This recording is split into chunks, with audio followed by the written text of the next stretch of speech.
सम्मानित साथियों, जय सुहेलदेव, जय भारत। साथियों, हिस्ट्री ऑफ उत्तर प्रदेश में जो वीर महान भर छत्री भर राजाओं का जो एक विद्रोह था और एक भरमारो अभियान एवं भारत के गद्दार, इस चीज़ को समझने के लिए आज मैं एक बहुत ही इतिहास का एक ऐसा पन्ना जो लिखा तो है, पढ़ाया नहीं जाता है या हम लोग उस चीज़ तक पहुंच नहीं पा रहे हैं। और साथियों, ये हमारी एक ऐसी कड़ी जिसे समझने के लिए मतलब हमें बहुत ही ज़रूरी है जानना। तो साथियों, आइए मैं ज़्यादा बात न करते हुए आप लोगों से एक विनम्र निवेदन करूंगा कि हमारे इस मिशन को अगर समझना है कि क्या हुआ, ये भर जो विद्रोह किए थे महान भर, इनका कैसे दमन हुआ, इसके गद्दार कौन थे, तो इस मिशन से आप जुड़े। हमारे इस YouTube चैनल से जो हिस्ट्री ऑफ उत्तर प्रदेश है उससे जुड़े और हमारा द भारत भर राजभर फाइल है, ताकि मैं आप लोगों के बीच में जब बात रखूं, यह देश के सभी जगह सोशल मीडिया के माध्यम से पहुंचना चाहिए और सभी वर्ग तक पहुंचना चाहिए, क्योंकि सभी लोगों को जानना जरूरी है। साथियों, पहले आप ये देख लीजिए, एक चित्र देख लीजिए। ये चित्र है राजा जगमोहन सिंह कनपुरिया अत्रा के तालुकेदार। अब ये मैं आपको फोटो और ये जो मैं दिखा रहा हूँ इसका बाकायदे, जैसा कि मैं पहले भी बताया था, ये हिस्टोरिकल द तालुकेदार और historical of the Raja and Awadh taluqdar, ये मैं जो पुस्तक का नाम बताया था, इसके पेज नंबर जो 29 है, यानी तालुकेदार 29, पेज नंबर 20 और 21। ये पीछे अंग्रेजी में लिखा है, मैं आपको हिंदी में बता रहा हूँ क्योंकि बहुत समय लग जाएगा वीडियो बनाने में फिर। और मैं बाकायदे इस चीज़ को आप लोग कमेंट बॉक्स में अपना मोबाइल नंबर दीजिएगा, मैं पूरा साक्ष्य प्रमाण आप लोगों को भी दे दूँगा, या हमारे पे जो फेसबुक पेज है वहाँ पे मैं इसको, और लिंक चाहिए तो मैं आपको पुस्तक का नाम बाकायदे सब भी डाल सकता हूँ। तो साथी, आइए समझते हैं ये जगमोहन साहब है कौन, इससे हमारा रिश्ता क्या है। देखिए, राजा जगमोहन सिंह कनपुरिया अत्रा के तालुकेदार, चांदपुर यानी चंदापुर और बेरखोरी राजा वंशानुगत, अर्थात ये राजा कौन है, वंशानुगत। ये पीढ़ी दर पीढ़ी से जो इनके शासक थे उनके लास्ट एक वारिसदार थे, तो वंशानुगत ये राजा हैं, ये अपने दम पे राजा नहीं बने थे।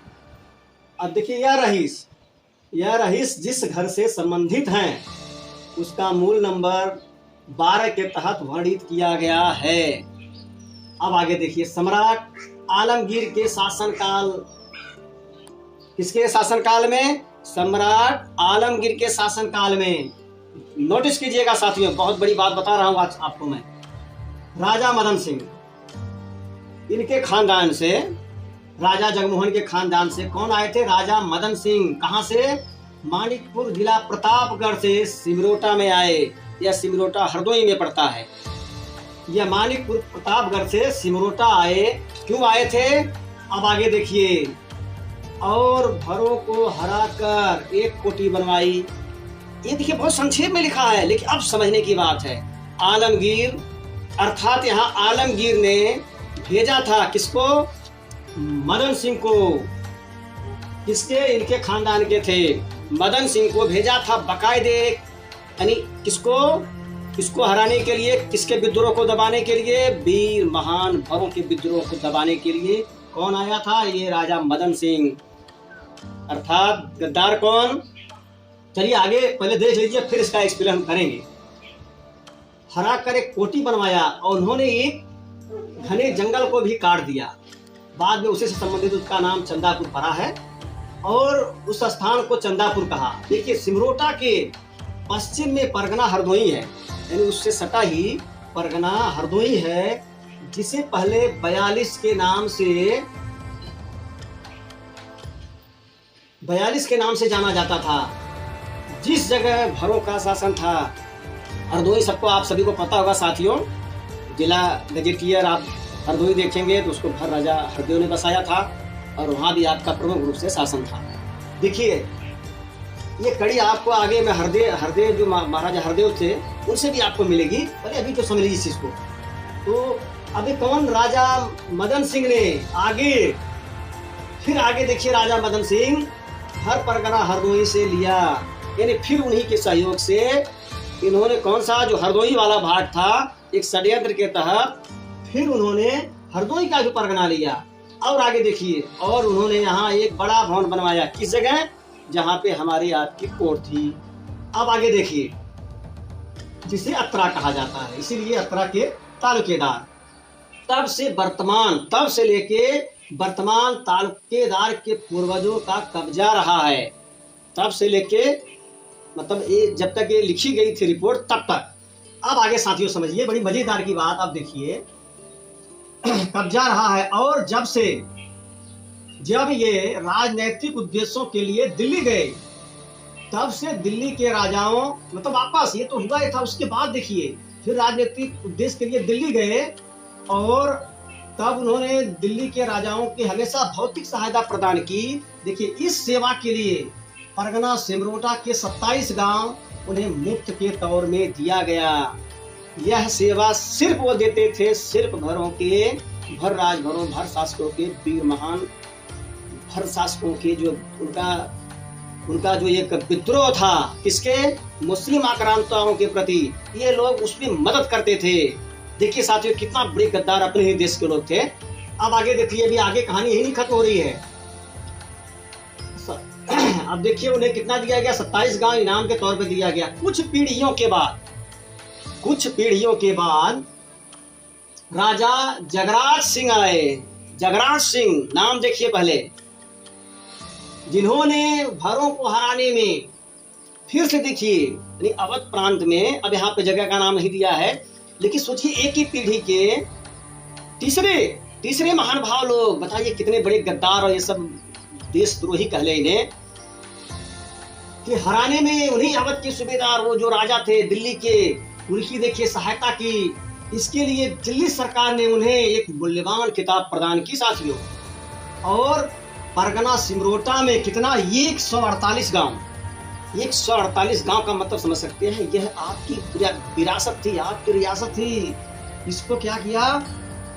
गांव और जमींदारी, इसको जमींदारी में और 5 गांव परगना हरदोई में दिए। इसके बाद परिवार एक वंशज जोरावर सिंह को दिल्ली सरकार द्वारा एक किताब, बंदूक की सलामी और डंकों के उपयोग की अनुमति दी गई। आगे उन्हीं के पीढ़ियों में राजा ये जगमोहन सिंह ब्रिटिश सरकार की एक वफादार विषय है। और एक दरबार में उन्हें वही जगमोहन सिंह, देखिए लास्ट में कौन आया? जगमोहन सिंह। ये देखिए ब्रिटिश सरकार तक इनकी वंशावली चल रही है। अभी ब्रिटिश सरकार में एक वफादार विषय है और एक दरबार में उन्हें एक मूल्यवान खिताब से नवाजा गया था और साथ में एक तलवार भेंट की गई। और वह एक मानद यानी सम्मानित एक मजिस्ट्रेट हैं और उन्हें एक सहायक युक्त शक्तियों के साथ निवेश किया गया है। साथियों, थोड़ा सा इसका एक पृष्ठ का भाग और है। वह उन 6 चुनिंदा तालुकेदारों में से हैं जिन्हें 1877 दिल्ली के शाही सम्मेलन में विशेष रूप से सम्मानित किया गया और उन्होंने पदक प्राप्त किए। स्टेट, जिला रायबरेली में 30 गांव, बाराबंकी 31,656 रुपया इन्होंने राजस्व बाकायदे सरकार को भुगतान किए। इस परिवार में गुड्डी का रिवाज है। अब साथियों, ये गुड्डी का रिवाज क्या है इसे मैं बाद में बताऊंगा, क्योंकि बहुत सारे मुझे जगह मिला है, तो इसका मैं बाद में वीडियो बनाऊंगा। अब समझने की बात साथियों,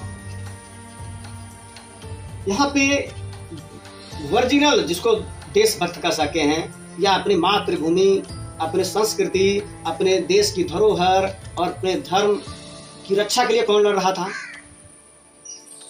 भारसी भर महान वीर भर छत्री, आप उन्हें जो कह सकते हैं, जिस रूप में आप मानते हैं, पर वीर महान तो थे ही है।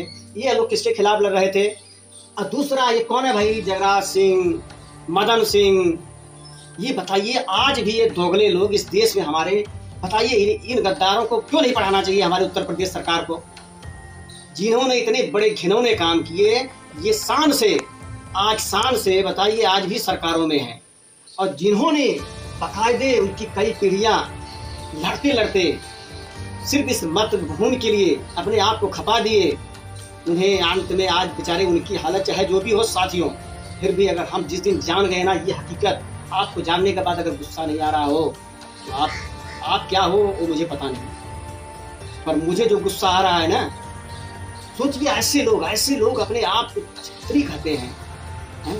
अरे यार चुल्लू भर ये छत्री, ये सब साले दोगले राजपूत। मैं सबको नहीं कह रहा हूँ, नो डाउट, मैं सभी छत्री राजपूतों को नहीं कह रहा, पर ऐसे लोग जो थे, ऐसे लोगों को गलत नहीं कहना चाहिए। ऐसे लोगों को कहना पड़ेगा सरकार को, ऐसे लोगों की लिस्ट निकाल कर, क्योंकि सरकार के पास सारी चीजें हैं और नहीं बताना चाहती है। जितना इन लोगों को हम जानेंगे उतना ही हमारा इतिहास, हमारा वैभव हमारे सामने खुल के सामने आएगा। साथियों, ऐसे एक नहीं, मेरे पास सैकड़ों लिस्ट हैं जिन्होंने इस तरह से मुगलों की, अंग्रेजों की गुलामी की, चाटुकारिता की और अपने देश का सौदा किया। और जो बेचारे अपने देश के लिए, अपने संस्कृत धरोहर को बचाने के लिए लड़ रहे थे, उनका इन लोगों ने कत्लेआम किया है मिलकर उनके साथ में। हमारे दुश्मन बेशक मुसलमान हो सकते थे, लेकिन वो नहीं, उनके अंदर वो शक्ति नहीं थी हमारा कुछ कर सकते थे। असली दुश्मन तो हमारे देश के ही लोग थे। आज हमें आपको हिंदू मुसलमान करके असली चीज को, इस चीज को भटकाया जाता है ताकि हम इस चीज को ना जान पाए। है सरकारों में दम, हमारी सरकार में दम है तो उत्तर प्रदेश के हिस्ट्री में पढ़ाए हमारे उत्तर प्रदेश में बच्चों को, ये असली देश के हमारे गद्दार थे। लेकिन साथियों, ये नहीं किया जाएगा। आप खाली हिंदू मुस्लिम का झंडा लेकर लड़ते रहोगे और धर्म के चक्कर में, मैं नहीं बोलता धर्म को, हमारा धर्म की रक्षा के लिए, हमारे पूर्वजों ने संस्कृति की रक्षा के लिए तो हमेशा लड़ाई लड़ी है, पर हमें यह भी समझना होगा कहीं हमारे साथ कहाँ खेल हो रहा है। इसके लिए जहाँ गलत है उसका विरोध करो, चाहे वो हमारा धर्म हो, चाहे घर हो, चाहे परिवार हो, चाहे भाई हो। ये गलत थे तो गलत थे। साथियों, ज्यादा न बोलते हुए, अगर आपको यह जानकारी अच्छी लगी हो तो और लोगों तक शेयर करिए, हमारा उत्साह बढ़ेगा। आगे मैं ऐसे और सी जानकारी आपको दूंगा। मुझे पता है यह चीज सबके बस का नहीं है, क्योंकि यह विरोधाभास है, लेकिन गलत है तो गलत है। जो देश के गद्दार थे उनको दुनिया के सामने रखना जरूरी है। अगर आप लोग हमारे इस मिशन में साथ दे रहे हैं तो आपकी वो ऊपर डिपेंड है। बाकी मैं मुझे मिशन जो मिला है, जिसे मैंने समझा है, वो मैं आप लोगों के बीच अट्टा रहूंगा। जय सुहेलदेव, जय भारत।